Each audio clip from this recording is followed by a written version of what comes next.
but now the rains weep o'er his hall with no one there to hear. Alright, brief recap of the first 40 minutes of this week's episode.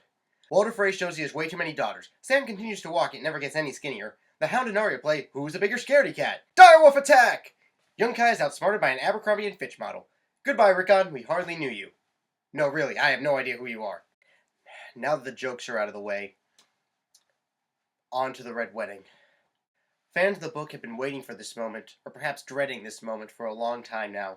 When George R.R. Martin claims a scene is so painful to write, so much so that he puts off writing until the rest of the book was finished, you know nothing good is going to happen.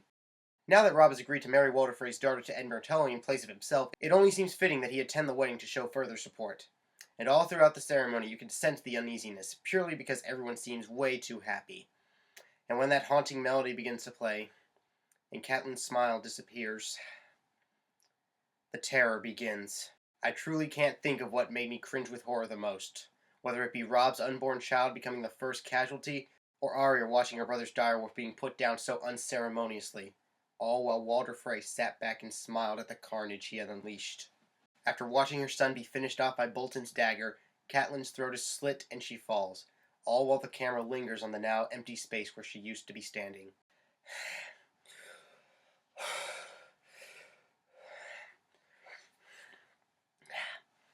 This episode is one that makes you question why you would want to continue watching Game of Thrones if they're going to keep doing this to you. Even though I knew what was coming, I still couldn't imagine the brutality that TV could give to this horrible moment. You feel Rob's horror as he watches his wife die. You feel Catelyn's shock as Bolton shows her his hidden chainmail. You feel Arya's pain as she realizes she's lost even more of her family. I know it's hard. I know it's hard to take in, but I'm sorry, I can't do this now. I'm too depressed.